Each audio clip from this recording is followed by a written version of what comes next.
What's up guys, Lewis here from Indie Credible back with another indie game review, and today we are checking out and taking a look at American Fugitive by Fallen Tree Games and Curve Digital. Now I've been super excited to get my hands on this game since playing it earlier this year at EGX Res, where it's no shadow of doubt it was my most fun game at the show. Honestly, I was laughing out loud playing the game, and I finally got a chance to actually play the game this week. So we're going to go through my full impressions, my full thoughts on the game in a minute. Just a quick word of warning, we don't score games here anymore. So if you guys are here watching this video expecting a score at the end, I'm afraid you're going to have to go somewhere else. We don't score games anymore. Instead, this is going to be a 15, maybe 20-minute video where we kind of really chew the fat on the game. We go through the kind of deep dive into the mechanics of the game, what we liked about the game, what we didn't like about the game. Yeah, so if that sounds like your cup of tea, then grab a cup of tea, sit around and enjoy this review as we look at or check out American Fugitive. Now, I've got some pretty contrasting feelings or conflicted feelings on this game, and I'm going to get them out. I just wanted to get out there straight off the bat. Now, when jumping into American Fugitive, I didn't expect to be playing like story game of the year. But what I didn't expect necessarily was how generic it kind of ended up being at times. I want to say at times because it's not like that the whole way through the game. So we're going to kick straight off here with story, and hopefully I can kind of clarify my comments that I just said. So the story of American Fugitive, if you didn't know, is you play as Will Riley, who in the opening scenes of the game is framed for the murder of his dad. After breaking out of prison, you're pretty much free to try and seek your revenge. This isn't a game where you're trying to clear your name in a justifiable or justice-driven way. You're doing anything you can to find out who actually killed your father and then get revenge on them. Again, this wasn't expected to be like an edge-of-the-seat gripping story affair. And the story is perfectly fine that takes you the whole way through the game. Yes, it's pretty generic, but in all honesty, I didn't expect anything different from the actual story. Where I did feel a little bit let down is how generic some of the story missions end up becoming. So, for example, when you first break out of prison, you go see your brother-in-law, a guy called Dwayne, who owns a scrapyard, and it starts off with go boost this car, or go steal this car, or go chat to this person, or go beat this person up, or go steal this. And I'll be honest, I thought for the first 2 hours, okay, these fetch quests are kind of just getting me into the game, it'll kind of build up the something, it'll build up the something. And it didn't for a little while, to be honest. You meet new NPCs, and it's do more fetch quests. For example, you meet this woman quite early in the game, and over the course of three missions, you have to go get a ring and go back to her. You have to go get a dress and go back to her. And you have to go get some donuts and go back to her. And it's just like, come on, like, I mean, this is... Fetch quests are fine every now and then, but you're literally... Like, the opening, in all honesty, the opening 3 hours didn't really do anything to the story. We're just... do this, do this, do this. And it felt like there was just an excuse of padding. It didn't feel like it actually went anywhere. Now, that did change about 3 hours in, where the story missions started to actually kind of beef up a little bit, and they started to get a bit more interesting. Perfect example of this is towards the end of, I want to say Act 1, towards the end of where you kind of finish the first island as such. You get a kind of a job to, or a mission to rob a bank, which is classic GTA style stuff. And where this kind of stands out is the fact that this built up over several missions. I had to go get the car, I had to get a uniform, I had to go find codes, and it all fed in really nicely, and it felt like I was actually building up to something. So when I actually done the mission, and I finished the mission, and I was like, do you know what, that was really cool. Actually, that went into the story, it fit with the story, it was one of the best missions in the game by a mile. So you can imagine how disheartening it is that you get to this new island, you just done the best mission the game has to offer so far, and the first mission is, I can't remember all it is off the top of my head, but it was something along the lines of, oh, now I'll go talk to this person here. So you speak to this person, and it's now, I'll go smash these billboards. And you're like, are you kidding? Like, I've just gone from this real cool mission back to being something that is pretty copy and paste generic. And that's me being completely honest with the story missions. They just have a tendency to fluctuate between being really enjoyable and being bog standard copy and paste fetch quests. And they almost feel, I'd say probably 30% of the story missions just feel like padding. They just feel like the game had to be padded out to make it longer. I mean, the story took me about 8 hours to play through, and that was doing some of the side stuff along the way, which I'll get into in a minute. And in all honesty, it didn't need it. I'd rather a 3 hour, tight, compact story that just goes story note, story note, story note, story note, story note, rather than doing this. I'll go get some donuts. Oh no, I'll come back here. Go smash this billboard. Well, you have to smash these these billboards for a character that literally ends up being nothing. Like, there's literally no reason for them being in the game. There's certain sections and NPCs you come across who literally end up being nothing. You're just like, why was I doing this? Like, I don't get it. It just feels like padding, and that's my biggest gripe with American Fugitive, is playing through the story. I don't care that the story's mediocre fine. I don't care that the story is generic. That's fine. I don't buy a GTA game for the story-driven like content in it. I buy a GTA game for the weird crap it's going to get me doing in the story missions and the other weird crap I can do on my own, which I'll get into in American Fugitive in a minute. And I just having these fetch quests, it felt like I was playing at times GTA 2, which by now standards is not a very good game in terms of how simplistic some of these missions were. But that's all I want to go with on a story. The missions felt a little bit let down. I kind of touch on the final part of the game quickly. It does this weird thing where there's no build up to the final end of the game. There's certain times throughout the story where it does build up to these missions. Like I said, the bank heist, that was really cool. And then you're kind of doing these jobs for this NPC who is, you're just basically collecting ingredients. And all of a sudden, you're into the final mission of the game. And I was like, oh really? That was it? Okay. Alright, I don't know, it didn't flow. The story, the main quest lines don't flow. They don't have a continuity. There's a word out there that means something like that. Continuous flow to them. We're going to stick it at that. So, outside of story, you're probably thinking, GTA style game, this game must have a ton of side content to do along the way. And I'm afraid it doesn't really have tons of side content to do. It does have some stuff. So the main side content comes in time trials, which are some of the best elements of the game, kind of bar a few issues, but I'll get onto that in a second. You have these stashes you can find. There's 100 stashes to find, which give you money. And there is 30 jumps to find throughout the world. And there are 20 paintings to find. There are also like flyers and other little bits and bobs you can find. So by finding these different items or completing these time trials, you get money and you also get upgrade points. And I'll speak about the upgrade points in a minute. But let's go back to these time trials, because the other stuff's pretty self-explanatory. You find a jump, you jump over the jump, you complete the jump. You find a painting, you sell the painting, you complete the painting. Time trials, as you'd expect, you find a time trial and you have to get from point A to point B or complete a certain amount of laps on a track in a certain time to get bronze, silver or gold. Now these are honestly some of the most fun I had in the game. They're very arcade in terms of our checkpoint base, so you have to make sure you drive through the checkpoint gate, otherwise you fail, you have to go back and do it all again. Now the reason these aren't as good as they could be is because that lovely little thing that we all love, which is RNG. Yes. So time trials, when they're based on tracks or when they're based on circuits, they're great. I had a lot of fun with them. They rely on player skill, which is awesome.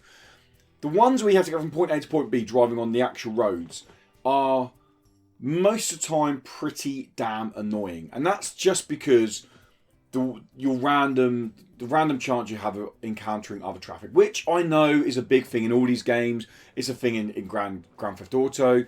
But basically, let's say you got to get there's one that you get from parking lot to a campsite or something like that.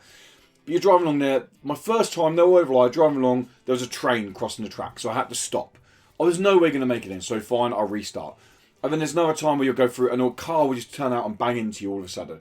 And then, because a car's banged into you, you've not banged into them, the police will all of a sudden go, oh, it must be your fault, and the police will start chasing you. And I'm like, I've got to do this time trial, and you're literally throwing every obstacle possible in my way. After maybe 3 or 4 times of restarting the time trial, then all of a sudden randomly I get a clean run. There's hardly any cars in front of me, I can dodge easy. And that's where it kind of got, maybe it was the fact that I was playing through these rather annoying fetch quest story missions and then jumping across it and this was happening. Maybe it was that coupled together that made this kind of repetitive restart get annoying and grating. I will say this is only on about 3 or 4 of the time trials. The majority of them were great. But again, on that, there's a really weird thing that the game doesn't do, which kind of irritated me, because I haven't finished all the time trials, because when you go to the map to look at the time trials, there's no way of knowing if you finished the time trial and what medal you got on them. So I'll be looking at time trials and I'm like, well, I don't know if I've done that one or not. I'm pretty sure I've done that one.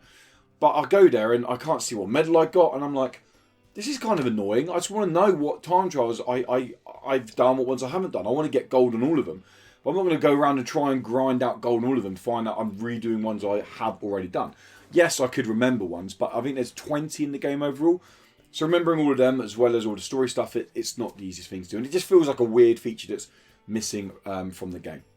So let's jump on to gameplay. Let's jump on to gameplay of American Fugitive. Because let's be honest, no one's really buying this game as a story game.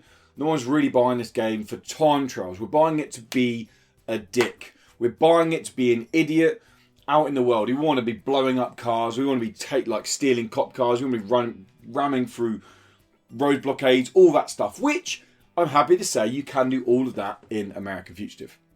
So, the way it's classic wanted system, the way you do more stupid things, you get a star at the bottom, you get 2 stars, 3 stars, all the way up to 5 stars. 5 stars happens, and all of a sudden, helicopters are over the top, you've got SWAT vans turning up, and all that jazz. The big issue with all that is, none of it is really a threat. So, cops are so easy to evade in this game, it's a little bit crazy. 1 star is just, you just drive off the side of the road, and cops don't follow you. Even 2 stars, you can do that. 5 stars, I'm no word of lie, okay? I had this moment pretty early in the game where I'd done a mission and I was kind of set up, shall we say. And I had 5-star wanted level, I had cops turning up everywhere. I was shooting all the cops, I was like, yeah, let's go crazy. Helicopters out over me, it was all going bonkers. I was having a lot of fun just being an absolute idiot, shooting cars, blowing up cops, blowing up civilians, running over people. Only to get out of my car and run through a few bushes across a crop field to then find that the helicopter had gone because they'd lost sight of me, and that was it. My wanted level just went duh, duh, duh, duh, duh. Which is fine, like, because there's times I don't want to wanted level. But I was like, what? Where's the chase? I want to chase. Come on, guys, get more aggressive. Follow me. On the flip side of that, there's no middle ground because the cops are way over the top and super keen to do their job in this game. For example, as I mentioned earlier, if a car crashes into you, it's your fault. Cops all of a sudden like, woo, woo, we're going to follow you now. That is it. And it's like, well, they drove into me, guys. Come on. If you're caught running across someone's garden and a police officer nearby, they will chase you for trespassing. And again, yes, it fits in with, you are a fugitive. So it kind of fits in with the idea that they've seen you, you're trespassing, they're going to follow you. But when you're trying to do story missions and you're trying to get some stuff done, you don't want to get in a cop thingy, it can get a little bit irritating. But that's the same in any of these games. It's a very hard balance for developers to go, okay, how do we make the cops react? Do we make them really lenient or do we make them super hard? And yeah, I suppose I don't care too much about the cops being a little bit OTT with like 1 or 2 stars. I was a little bit irritated that every time there's a 5-star chase, I'd done it first time. It was very, very easy to evade the cops. That was a little bit more irritating.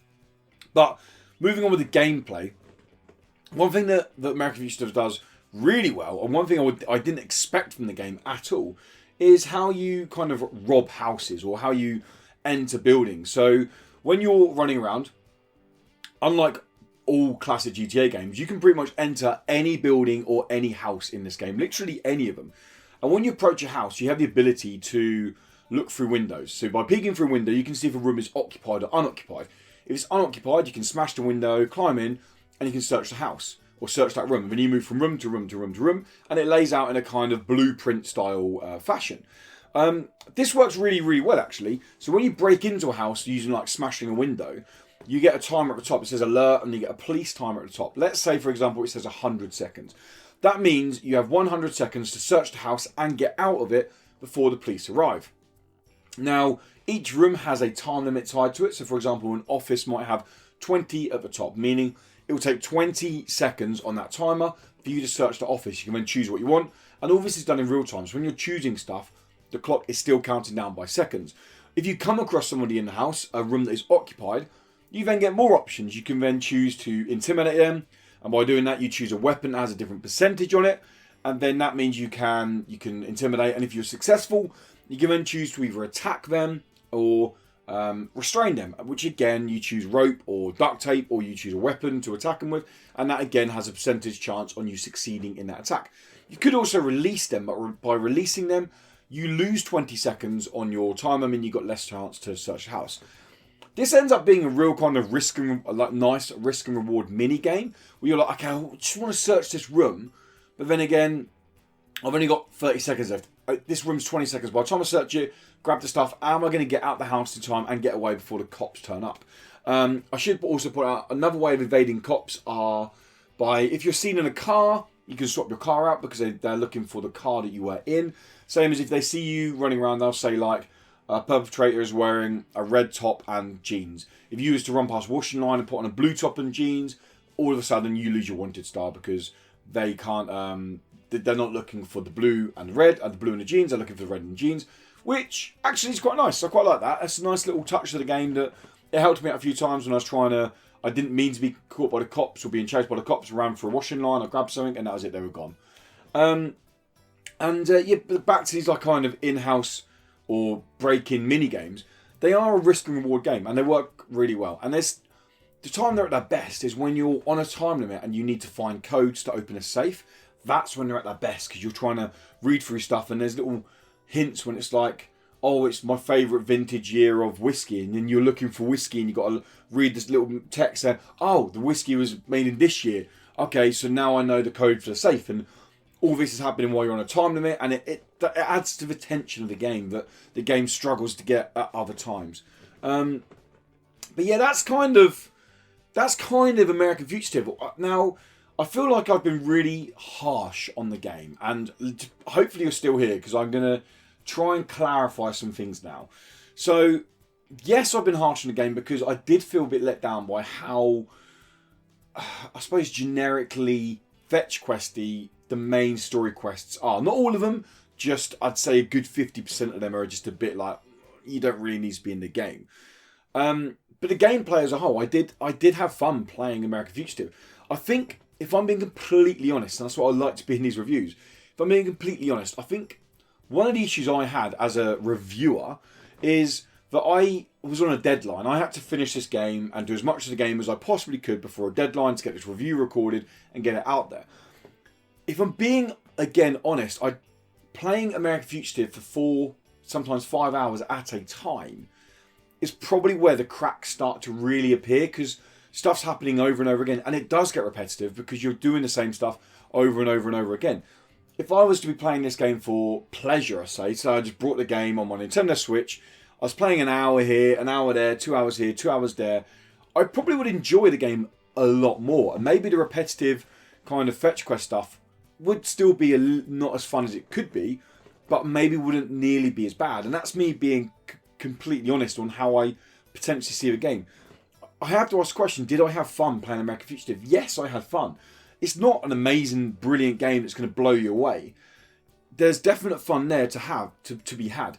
I want to go back in. I want to do the time trials. The issue I have at the moment is I don't know which ones I've done, which ones I haven't done. But on the whole, I did enjoy playing American Fugitive. I just felt a little bit let down by the simplicity of some of these story missions. I should also point out that, so I was playing on an OG PlayStation 4. In the final island, so the final chapter of the game, I got quite a few frame drop or frame rate issues.